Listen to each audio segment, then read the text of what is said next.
The rain had been falling for 3 days straight on Kepler 442b. Kim Tae-ho pulled his jacket tighter as he walked through the thick jungle. Water dripped from the giant leaves above him. His boots made soft sounds in the mud. Tae-ho was a scientist. He studied alien plants and animals. For 6 months, he had been working on this planet with his team. The planet was new to humans. No one had lived here before them. "Tae-ho, where are you?" came a voice from his radio. It was Park So-jin, his work partner. "I'm near the big waterfall," Tae-ho said into his radio. "The storm knocked down many trees here. I want to check for new plant samples." "Be careful," So-jin said. "We don't know what animals live in that area." Tae-ho smiled. So-jin always worried too much. But she was right to be careful. This planet had many dangerous creatures. Some were as big as cars. Others were small but had deadly poison. The scientist walked deeper into the jungle. The sound of the waterfall got louder. He could see the white water falling from high rocks. It was beautiful. Then he heard something else. A small cry. It sounded like pain. Tae-ho stopped walking. He listened carefully. There it was again. A weak crying sound. It came from behind some fallen trees. He moved toward the sound. His heart beat faster. What if it was a trap? Some animals on this planet were very smart. They could trick humans. But the cry sounded so sad. So helpless. Tae-ho climbed over a big fallen tree. On the other side, he saw something that made him stop breathing. A small creature was trapped under a heavy branch. It was unlike anything Tae-ho had ever seen. The creature looked like a mix between a cat and a lizard. It had dark fur with silver spots. Its skin had small shiny scales that caught the light. 4 legs ended in sharp claws. A long tail with spikes lay still in the mud. But it was the eyes that made Tae-ho's heart race. They were large and golden. They looked right at him with clear intelligence. The creature was not just an animal, it was smart. The creature tried to move but could not.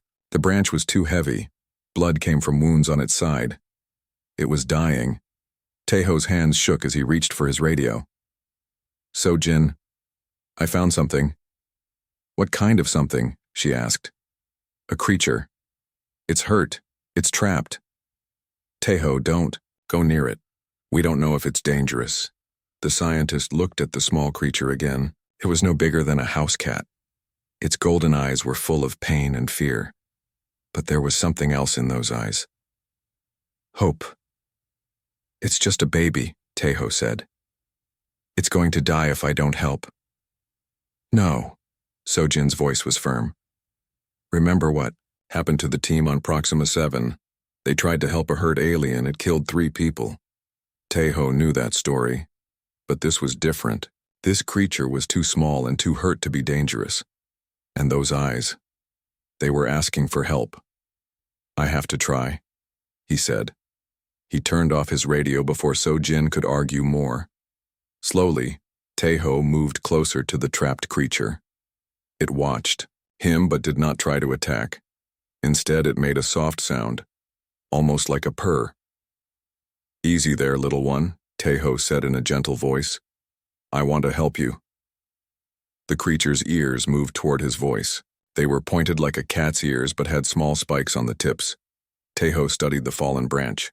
It was thick and heavy, but he thought he could move it. He found a smaller branch to use as a lever. "This might hurt," he told the creature, "but I need to lift this branch off you." The creature seemed to understand. It stopped moving and waited. Tae-ho pushed hard on his lever. The heavy branch moved up slowly. The creature quickly pulled itself free. Then it fell down, too weak to stand. The scientist dropped his lever and knelt beside the hurt animal. Up close, he could see more details. Around the creature's neck was a band of natural armor. It looked like scales, but they were arranged in a pattern, almost like decorations. The wounds on its side were deep. They were infected and smelled bad. Without help, the creature would die in a few hours. Tae-ho made a decision that would change his life forever. He took off his jacket and wrapped the creature gently inside it. The animal was surprisingly light. It looked up at him with those golden eyes and made a soft chirping sound. "Don't worry," Taeho said. I'll take care of you. The walk back to the research station took longer than usual. Taeho had to be careful not to hurt the creature more. It stayed quiet in his jacket. Sometimes he felt it shaking from pain or cold. The research station was a group of white buildings connected by covered walkways. It sat in a clearing that the team had made when they first arrived. Solar panels on the roofs provided power. A tall fence around the whole area kept out the bigger predators. Taeho went to his personal quarters without talking to anyone. His room was small but comfortable. He had a bed, a desk, and a small kitchen area. Most important, he had a medical kit. He laid the creature on his bed and unwrapped it carefully. In the light, he could see how beautiful it was. The silver spots on its dark fur seemed to glow. The scales were like tiny mirrors. "What are you?" Taeho whispered. He checked his computer. The station had files on all known alien species. He searched through hundreds of entries. Nothing matched what he was looking at. This creature was completely unknown to human science. Taeho cleaned the wounds carefully. The creature winced but did not try to bite or scratch him. Instead, it watched his face with those intelligent eyes. "You're very brave," he told it. He used antiseptic and bandages from his medical kit. The creature needed stronger medicine, but this would have to work for now. When he was done, the creature was very tired. It curled up on his pillow and closed its eyes. But even as it slept, one ear stayed pointed toward Taeho. The scientist sat at his desk and watched the sleeping creature. What had he done? Sojin was right to worry. This animal could be dangerous. Its claws were sharp enough to cut through metal. Its teeth looked like they could tear through flesh easily. But there was something about it that felt safe. The way it had looked at him, the way it had trusted him to help. A soft knock came at his door. "Taeho?" It was Sojin's voice. "Are you okay? You've been quiet for hours." "I'm fine," he called back. "Just tired from the long walk." "Did you find any good samples?" Taeho looked at the sleeping creature on his pillow.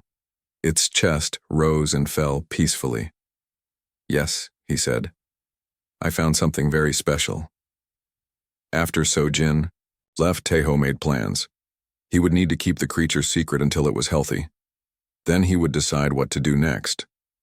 Maybe he could study it and learn something new about alien life.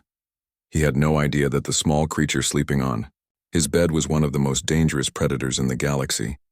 He had no idea that somewhere in space, a powerful alien Empress was searching desperately for her lost companion. He had no idea that his simple act of kindness would soon bring two civilizations together in ways no one could imagine. All he knew was that the creature needed help, and he was going to give it. As night fell on Kepler 442b, Taeho finally went to sleep. The creature woke up briefly and looked at the human who had saved its life. Then it moved closer to Taeho's sleeping form, as if protecting him. Neither of them knew that their destinies were now tied together forever. 3 weeks had passed since Taeho found the creature. He had named it Bayul, which meant star in Korean. The name fit because of the way its silver spots sparkled in the light. Bayul was getting better every day. The wounds had healed, and the creature was much stronger now. It was also much bigger. When Taeho first found it, Bayul was the size of a house cat. Now it was as big as a medium dog. "You're growing fast," Taeho said as he watched Bayul eat. He had learned that the creature liked cooked meat better than raw. This was strange because most predators preferred fresh blood. Bayul looked up from its food and made a happy chirping sound. Then it rubbed against Taeho's leg like a friendly cat. But Taeho could feel the creature's muscles under its soft fur. Bayul was becoming very strong. Keeping Bayul's secret was getting harder. The creature was curious about everything. It wanted to explore the research station. Sometimes it would sit by the window and watch the other team members walk by. "I know. You want to go outside?" Taeho said. "But it's not safe yet. The others might be scared of you." Bayul seemed to understand. It was very smart. In just 3 weeks, it had learned to open doors, turn on lights, and even use the bathroom properly. It watched everything Taeho did and tried to copy him. The most amazing thing was how Bayul communicated. It couldn't speak human words, but it made different sounds for different things. A short chirp meant yes. A long trill meant hungry. A soft purr meant happy, and when it was worried, it made a low rumbling sound. Commander Li Dongwu had noticed that Tai-Ho was acting strange. The commander was a serious man who cared about rules and safety. Tai-Ho, you've been spending too much time alone, Commander Li said during their morning meeting. Is everything okay? I'm fine, sir, Tai-Ho said. I've been working on some research projects. Park So-jin looked at him with suspicious eyes. She knew her friend too well. Something was different about him. That afternoon, Communications Officer Choi Hana noticed something odd. Commander, I'm picking up strange heat readings from Tai-Ho's quarters. It looks like there are 2 heat sources in his room. Maybe his heater is broken, So-jin suggested. But she didn't believe it herself. Commander Lee frowned. I want you to check it out, So-jin. Meanwhile, Tai-Ho was teaching Buell how to hunt. He had brought some small robot toys to his room. When he turned them on, they moved around like tiny animals. Go get it, Tai-Ho said, pointing at a robot mouse. Buell crouched low like a cat getting ready to pounce. Its golden eyes followed the robot's movements. Then it jumped with incredible speed and grace. Its claws caught the robot perfectly. Good job, Tai-Ho said, clapping his hands. Buell brought the robot back to him, just like a dog playing fetch. But there was something different in the way it moved, more controlled, more intelligent than any animal Tai-Ho had ever seen. That evening, Tai-Ho fell asleep at his desk while reading research papers. Buell curled up on the bed, but it didn't sleep deeply. One ear always stayed alert, listening for danger. Around midnight, something set off the station's alarm. Breach in Sector 7, the computer voice announced. All personnel to emergency stations. Tai-Ho woke up quickly. Buell was already standing, its fur standing up and its golden eyes bright with alarm. Stay here, Tai-Ho told Buell. I have to go help the others. But as Tai-Ho opened his door, he saw something terrible in the hallway. A giant predator from the jungle had somehow gotten inside the station. It was called a razor beast by the team. It was as big as a bear with 6 legs and teeth like knives. The creature was heading toward the main laboratory where So-jin and Hana were working late. Tai-Ho's blood went cold. His friends were in danger and he was too far away to help them. Behind him, Buell made a sound he had never heard before. It was deep and powerful, like distant thunder. No, Buell, you have to stay hidden, Tai-Ho said. But Buell pushed past him. The creature that had been gentle and playful suddenly looked very different.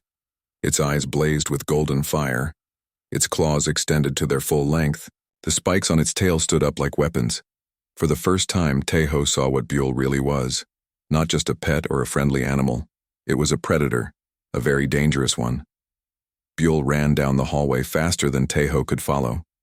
It moved, like liquid shadow, silent and deadly. The razor beast had cornered So-jin and Hana in the laboratory. The 2 women were pressed against the wall holding emergency stun weapons that were too weak to stop such a large creature. The razor beast was getting ready to attack when Buell arrived. The sound Buell made was like nothing from Earth. It was a roar, a hiss and a scream all at once. The razor beast turned toward this new threat. What happened next lasted only seconds, but Tai-Ho would remember it forever. Buell and the razor beast faced each other. The razor beast was 3 times bigger, but Buell showed no fear. The 2 creatures circled each other like ancient enemies. The razor beast attacked first, swinging its massive claws. But Buell was faster. It dodged and struck back with its own claws, leaving deep cuts in the razor beast's side. The fight was brutal but short. Buell used its intelligence against the razor beast's size. It attacked and moved away, attacked and moved away. Soon the larger creature was bleeding from many wounds. Finally, the razor beast realized it was beaten. It limped away toward the broken fence where it had entered the station. Buell stood in the hallway, breathing hard. Its golden eyes were still bright with battle fury. Blood from the razor beast spotted its silver scales. Commander Lee, So-jin, and Hana stared at the creature that had saved their lives. They had never seen anything like it. Tai-Ho. Commander Lee's voice was very quiet. What is that thing? Tai-Ho. walked slowly toward Buell. He was afraid that the creature might still be in fighting mode. But when Buell saw him, its eyes became gentle again. It made its happy chirping sound and rubbed against his leg. "This is Buell," Tejo said. "I found it hurt in the jungle 3 weeks ago." 3 weeks? Sojin's voice was high with shock. "You've been hiding this for 3 weeks?" "It was dying," Tejo explained. "I couldn't let it die." Commander Lee was a practical man. He had seen how fast and smart Buell was. He had also seen how it had saved his team. "Is it dangerous?" he asked. Tejo looked at Buell, who was now cleaning its claws like a house cat. "Only to things that threaten us." Hana stepped forward carefully. She was the youngest member of the team and the most curious about alien life. Can I touch it?" she asked. Tejo nodded. "Bayul, this is Hana. She's a friend." Bayul looked at Hana with intelligent eyes. Then it moved closer and let her touch its fur. Hana's face lit up with wonder. "It's so soft," she whispered, "and warm." Sojin was still worried. "Tejo, we don't know anything about this creature. What if there are more of them? What if they're looking for this one?"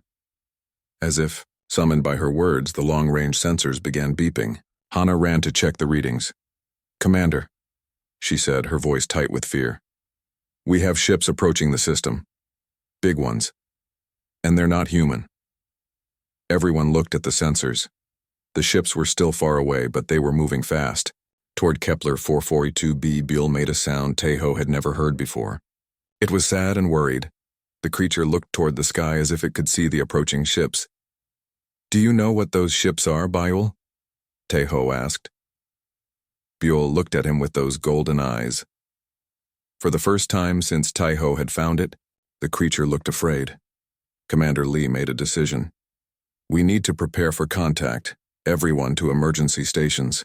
"And Tejo?" "Yes, sir. Keep that creature close. I have a feeling we're going to need all the help we can get."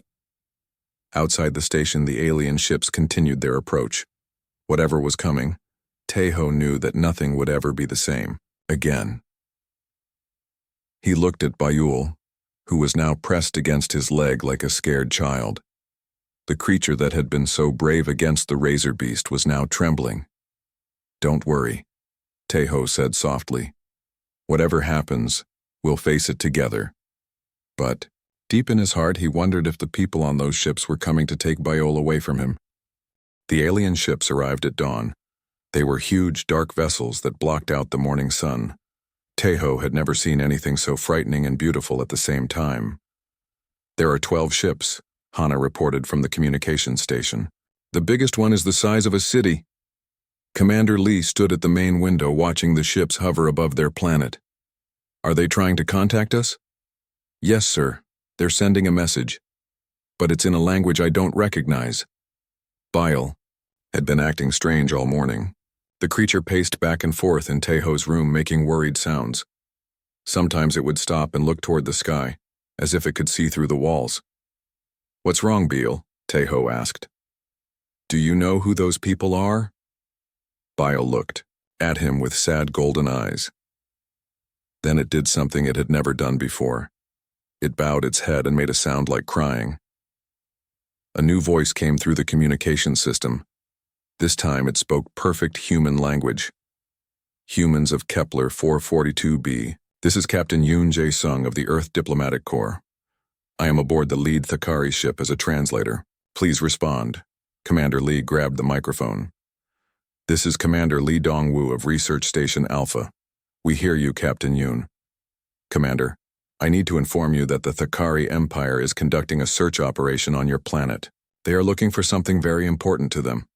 Please prepare to receive an official delegation." So Jin looked worried. "Thakari Empire? I've never heard of them."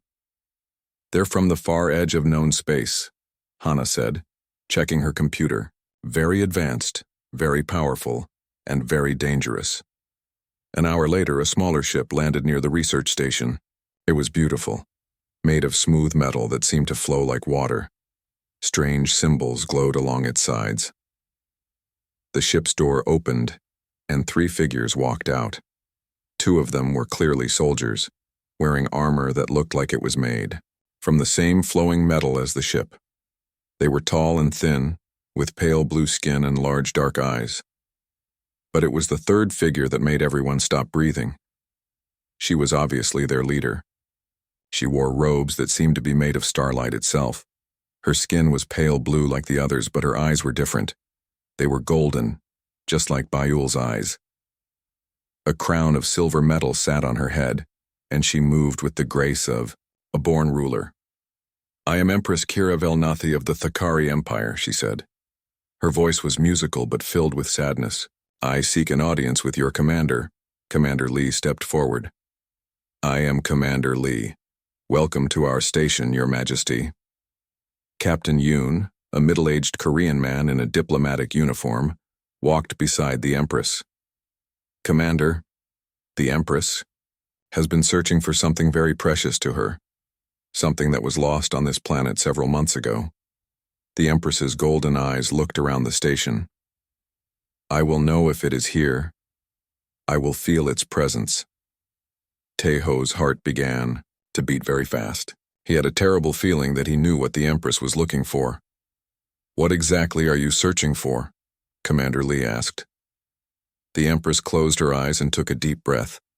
When she opened them again, they were filled with hope and pain. "My companion, my heart friend, the one who has been with me since childhood. We call them apex predators. You might call them pets. But they are much more than that." Taeho felt his world spinning. Byul was hiding in his room, and now he understood why the creature had been so afraid. "What does this companion look like?" Sojin asked. "Beautiful beyond words," the Empress said. "Dark fur with silver markings, golden eyes full of intelligence, 4 legs with retractable claws, a long tail with defensive spikes. When grown, they are the size of your earth lions, but much faster and smarter." The description matched Bayul perfectly. "How was it lost?" Commander Lee asked. The Empress's face filled with sadness. "We were on a diplomatic mission to the Centauri system. Pirates attacked our ship. In the confusion, my companion's transport pod was damaged and fell toward this planet. I searched for months but found no trace." Captain Yoon added, "Apex predators are very rare. They bond with only one person in their lifetime. Without that bond, they usually die within days." Taeho knew he had to tell the truth, but he was terrified. What would happen to Byul? What would happen to him? "Your Majesty," he said, stepping forward. "I think I may have found your companion." Everyone turned to look at him. The Empress's golden eyes locked onto his face. "Where?" she whispered. "In my quarters. I found it injured in the jungle 3 weeks ago. I didn't know what it was. I just knew it needed help." The Empress moved faster than humanly possible. She was at Taeho's door before anyone could blink. Her guards followed, hands on their weapons. "Open it," she commanded. Taeho's hands shook as he opened the door. Inside, Byul was sitting on the bed, looking small and scared. When the Empress saw Byul, she made a sound of pure joy and pain. "Veltar, my beloved Veltar!" Byul looked up at the sound of his real name. His golden eyes went wide. He recognized the Empress immediately. But something strange happened. Instead of running to her, Byul looked back at Taeho. The creature seemed confused and torn. The Empress noticed this too. Her joy turned to confusion. "Veltar, come to me, my heart friend." Byul made a soft whining sound. He took a step toward the Empress, then stopped. He looked at Taeho again, then back at the Empress. "This is impossible," one of the guards said. "Apex predators bond with only one person. How is the human still alive?" The Empress stared at Taeho with new interest. "You said you found him injured?" "Yes, Your Majesty. He was trapped under a fallen tree, badly hurt. I thought he would die if I didn't help." "And you cared for him? Fed him? Healed his wounds?" "Yes. I couldn't just let him suffer." The Empress looked amazed. Do you know what you have done, human? Apex predators are the most dangerous hunters in the galaxy. They can kill a full-grown warrior with one swipe of their claws. Even we Thakari sometimes fail to bond with them successfully. Teho looked at Buell, who was still sitting between him and the Empress, clearly torn between two loyalties. He's not dangerous, Teho said. He's gentle and kind. He saved my friends from a jungle predator just yesterday. Saved them? The Empress raised an eyebrow. So Jin stepped forward. It's true, Your Majesty. The creature fought off a razor beast that was attacking us. It risked its life to protect humans it barely knew. The Empress looked thoughtful. This is very unusual behavior. Apex predators are loyal only to their bonded companion. They do not protect others. Captain Yoon cleared his throat. Your Majesty, there may be a problem. According to Thakari law, all apex predators belong to the royal family. This human has no legal claim to the creature. Teho's heart sank. He had always known this moment would come, but he wasn't ready for it. I understand, he said quietly. I never meant to keep him from his real family, I just wanted to help. The Empress studied Teho's face carefully. You love him. It wasn't a question. It was a statement. Yes, Teho admitted. I know he's not really mine, but I love him, like he was my own child. Buell seemed to understand what was happening. He made a sad sound and moved to Teho's side. He pressed against the human's leg, just like he had done that first night. The Empress watched this with fascination. Veltar has never shown such attachment to anyone but me. This is unprecedented. What happens now? Commander Lee asked. The Empress was quiet for a long moment. She looked at Buell, who was still pressed against Teho's side. She looked at Teho, whose eyes were filled with unshed tears. And she looked at her own hands, empty after months of searching for her lost companion. I do not know, she said finally. This situation has never occurred before in our history. An apex predator with loyalty to two different beings. It should be impossible. One of her guards stepped forward. Your Majesty, the law is clear. The creature belongs to the throne. The law was written when we believed such a situation could never happen, the Empress replied. But here we are. She knelt down in front of Buell. What do you want, my heart friend? Where do you belong? Buell looked at her, then at Teho. His golden eyes were full of confusion and sadness. He made a sound that seemed to mean, I don't know. The Empress stood up slowly. This requires careful thought. Captain Yoon, prepare guest quarters for me and my guards. We will stay here while I decide what must be done. Stay here? So Jin asked. Yes. I must understand how this human achieved what should be impossible. I must learn how he bonded with my Veltar without destroying the bond between Veltar and me. She looked at Teho with eyes that held both gratitude and suspicion. You have given me back my heart friend, human, but you have also created a problem that could affect the entire galaxy. Apex predators are more than pets to us. They are symbols of power. They are part of our royal identity. I'm sorry, Teho said. I didn't know. No, the Empress said, softly. You could not have known. The question now is, what do we do with a creature who belongs to two different worlds? As if in answer to her question, alarms began sounding throughout the station. Commander, Hana called from her station. We have more ships approaching. These ones aren't Thakari. The computer says they're pirates. Fast and angry. There were 6 of them, all painted black with red markings. They looked old and dangerous, like metal sharks swimming through space. They're demanding we surrender, Hana reported from her communication station. They want the Empress and all our research data. Commander Lee checked the station's defenses. They were not meant for war.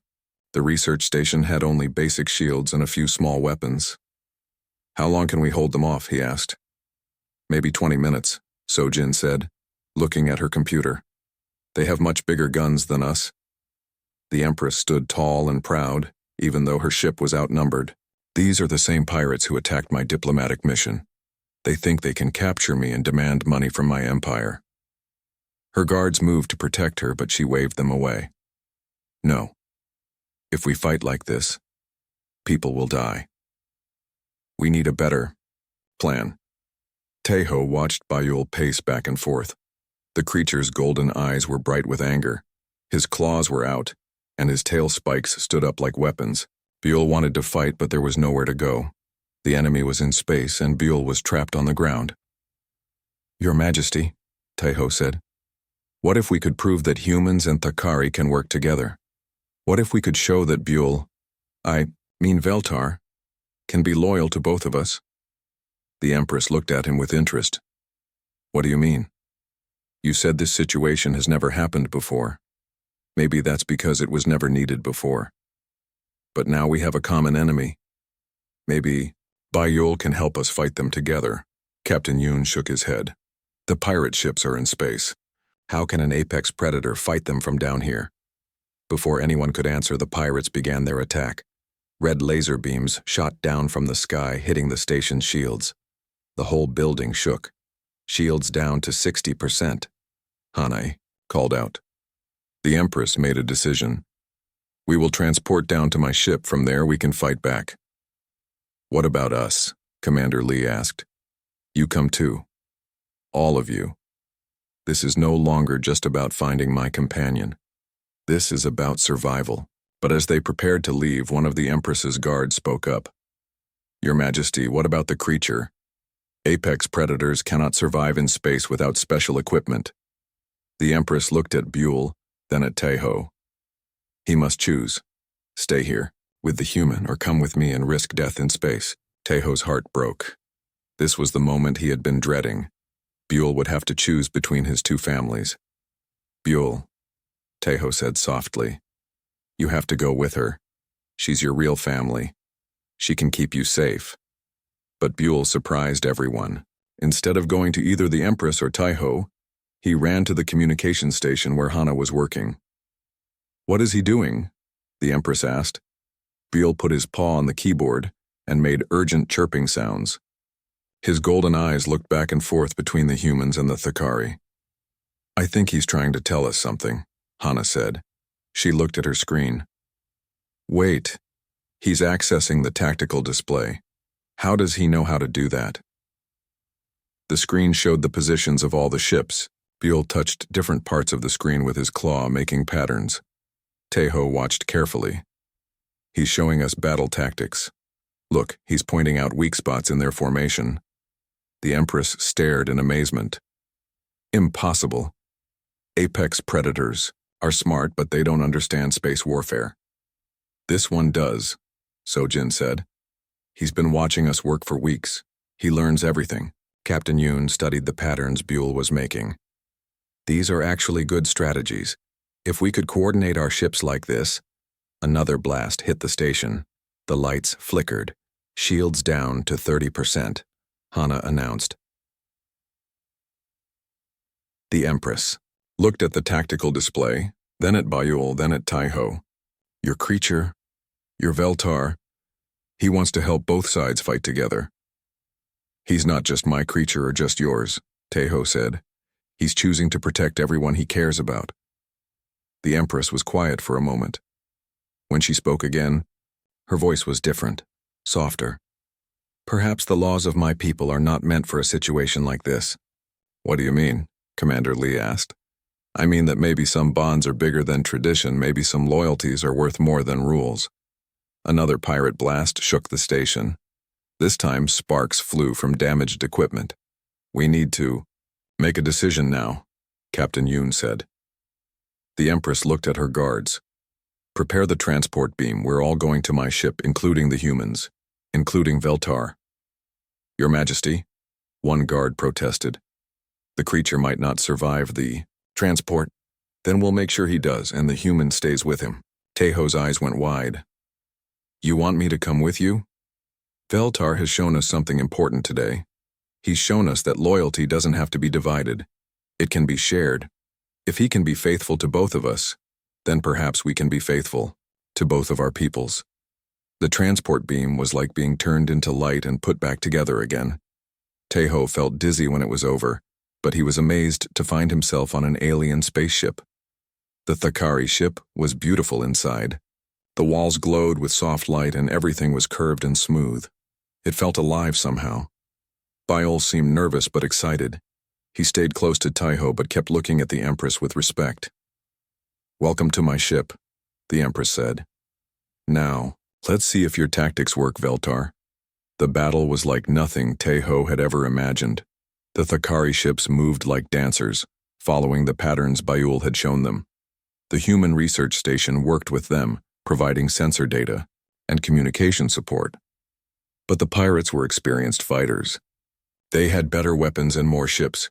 "We're losing," Captain Yoon reported. "2 of our ships are badly damaged." That's when Buell did something incredible. He went to the ship's main computer and began pressing buttons with his claws. Somehow, he had learned to operate Thakari technology just by watching. "What is he doing?" the Empress asked. Lights began flashing all over the ship. Then a new voice came through the speakers. It was Buell's voice, but somehow the computer was translating it into words. "Pack tactics," the translated voice said. "Hunt together. Protect family." Suddenly, Taiho understood. He's not just showing us battle tactics.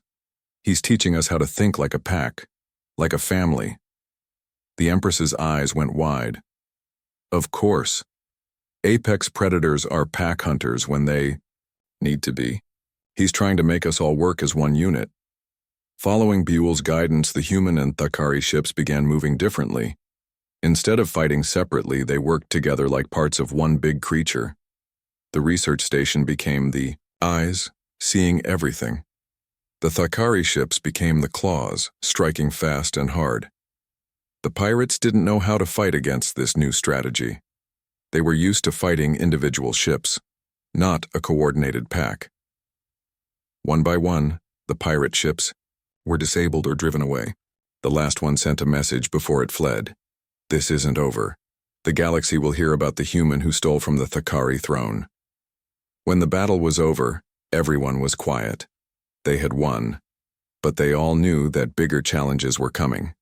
"The High Council of my people will hear about this," the Empress said.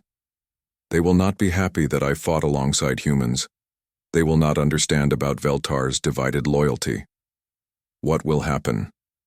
Taiho asked. "I don't know. But I do know one thing. Today Veltar showed us that some bonds are stronger than law. Some families are bigger than species." She knelt down beside Buell and touched his head gently. "You have grown beyond what any of us expected, my heart friend. You have become something new." Biol purred and rubbed against her hand. Then he went to Taiho and did the same thing. "He's telling us that he doesn't want to choose," Taiho said. "He wants to keep both families." The Empress stood up slowly. "Then perhaps it's time for the galaxy to learn something new. Perhaps it's time for traditions to change." "But what about your people's laws?" Sojin asked.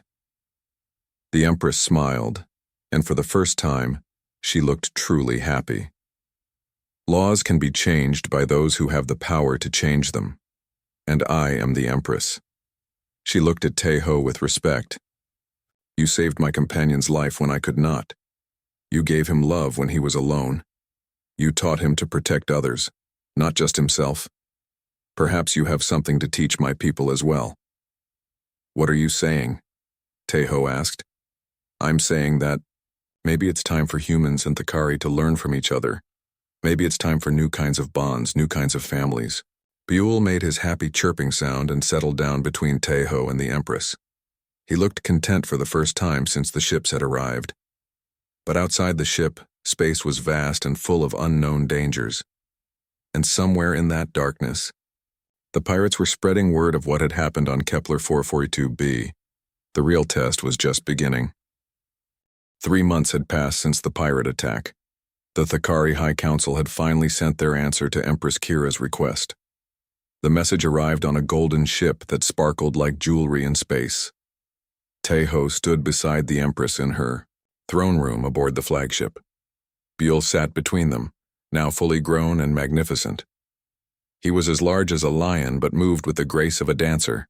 His dark fur with silver spots gleamed under the ship's lights, and his golden eyes watched everything with keen intelligence. "Are you ready for this?" the Empress asked Taeho. I don't know, he admitted. Your council might say no to everything. We've asked for, the Empress smiled.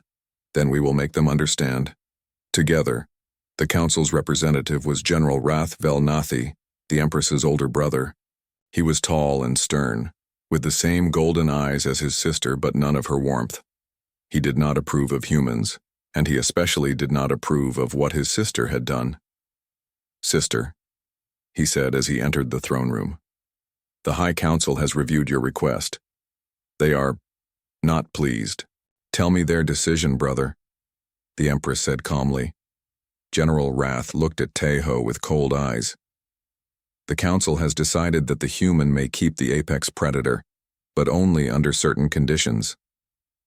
Taeho's heart jumped with hope, but he stayed quiet. What conditions? The Empress asked. First, the human must prove he can handle an apex predator's true nature, not just the gentle creature he has known but the deadly hunter it truly is. Bile made a low rumbling sound. He didn't like General Rath's tone.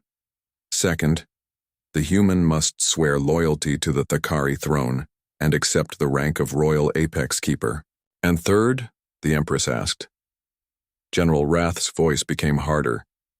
The human must leave his people behind and live among us permanently.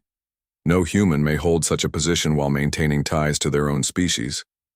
The throne room became very quiet. Taeho felt his heart sink. He would have to choose between Beul and his friends, between Beul and his entire species.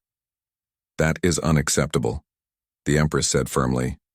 Sister, the council's word is final. No, brother. My word is final. I am the Empress. General Rath's eyes flashed with anger. You cannot break thousands of years of tradition for one human and one creature. I can and I will, the Empress replied, because this human and this creature have shown us something we never understood before. What could they possibly show? Us that we don't already know? The Empress stood up from her throne. They have shown us that family is not about species or blood or tradition. It's about love and loyalty and sacrifice. Bile stood up too, sensing the tension in the room. His golden eyes moved between the Empress and her brother. This human saved Veltar's life when I could not, the Empress continued. He loved him when he was alone. He taught him to protect others, and in return, Veltar has shown us new ways to think about loyalty and bonding. The law is clear, General Rath said. Apex predators belong to royalty alone. Then I am changing the law, the Empress declared. Her brother stared at her in shock. You cannot simply change laws that have existed for millennia. Watch me. The Empress walked to the center of the room where a communication device would broadcast her words to every Thakari world in the Empire. Citizens of the Thakari Empire, she began. Today I announce a new chapter in our history. Today we learn that bonds of love and loyalty can exist between any beings who choose to honor them. Taeho watched in amazement as the most powerful ruler in this part of the galaxy spoke to billions of people about him and Beul. I hereby create the position of cross-species ambassador, the Empress continued. This position will be held by Kim Taeho of Earth, who will serve as the first royal apex keeper from another species. General Rath stepped forward. Sister, the Council will never accept this. The Council serves the Empire, and I am the Empire, the Empress said without looking away from the communication device. Furthermore, I am establishing the first joint research colony on Kepler 442b, where humans and Thakari will work together to study apex predator behavior and cross-species bonding. She turned to look at Taeho. If you accept this position, you will not have to choose between your people and Veltar. You will help both species learn from each other. Taeho felt tears in his eyes. I accept, Your Majesty. Beul made his happy chirping sound and rubbed against both of them. This is madness, General Rath said. The other empires will see this as weakness. They will think we are becoming soft. Let them think that, the Empress replied. While they think we are weak, we will be growing stronger through cooperation and understanding. 6 months later, Taeho stood on the observation deck of the new joint research colony. The facility was beautiful, with buildings that combined human practicality with Thakari elegance. Ships from both species came and went regularly, bringing scientists, diplomats, and supplies. Park Sojin had become the colony's head of human Thakari cultural exchange. Commander Lee managed security for both species. Choi Hana ran communications, now fluent in basic Thakari language. Hard to believe how much has changed, Sojin said, joining Taiho at the window. It all started with one scared, hurt creature, Taiho replied. They watched Buell playing in the garden below with 3 other young apex predators. The colony had become a refuge for orphaned or injured apex cubs. Taiho had trained both human and Thakari staff to care for them, but Buell was still special. He was the first apex to truly bond with multiple species. Other cubs looked up to him as their leader. Ambassador Taiho, came a voice behind them. It was Captain Yoon, who now served as head of diplomatic relations. Please just call me Taiho, he said with a smile. The Empress wants to see you. She has news from the outer colonies. Taiho found the Empress in her office reading reports on a glowing screen. She looked up when he entered. Good news, she said. 3 more species have requested to join our research program. They want to learn about cross-species bonding. That's wonderful, Taiho said. Even better, the pirates who attacked us have been completely defeated. It seems our new alliance tactics have been very effective. Biol entered the office and went to both of them for attention. He was now so large that his head reached Taiho's waist, but he was still gentle and affectionate. How is our first student doing? The Empress asked, scratching behind Buell's ears. He's teaching the younger cubs about pack behavior and cooperation. Yesterday I saw him mediating a dispute between a human child and a Thakari youngling over a toy. The Empress laughed. A diplomat, just like his human father. Taiho felt warm at those words. Over the months, the Empress had begun calling him Buell's human father, while she remained his Thakari mother. It felt right. I have something to tell you, the Empress said, becoming serious. The High Council has officially approved our new policies. General Rath was not happy, but even he cannot argue with our success.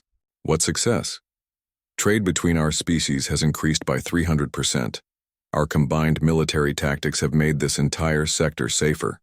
And most importantly, we've had no serious conflicts between humans and Thakari in the colony, right? Paused and looked at Buell, who was now lying contentedly with his head on Taiho's feet. My brother still thinks I'm crazy for changing our laws, she continued, but yesterday he asked me if there might be an apex cub suitable for his own son to bond with. Taiho smiled. Change takes time. Yes, it does. But some changes are worth waiting for. A year later, the Kepler 442b colony had become famous throughout the galaxy.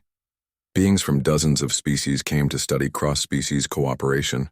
The apex predator breeding program had saved the species from near extinction.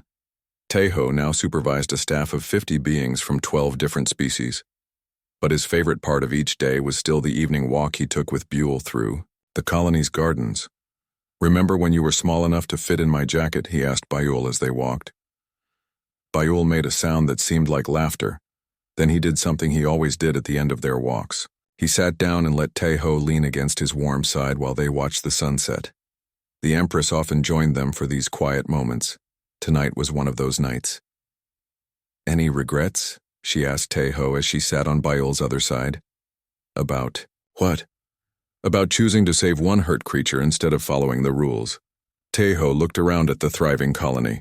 Human children played with Thakari younglings. Scientists from different species worked together on projects that would benefit everyone. Ships from across the galaxy brought visitors who wanted to learn about cooperation and understanding. No regrets, he said firmly. Sometimes the best choice is the one that breaks all the rules. Buell purred contentedly as his 2 favorite people sat beside him. He was no longer a lost, scared creature. He was the bridge between worlds, the teacher of cooperation, and the living proof that love knows no boundaries. As the twin suns of Kepler 442b set behind the mountains, 3 beings from 2 different species sat together in perfect harmony. They were family not because of laws or traditions, but because they had chosen each other and in choosing each other, they had changed the galaxy forever.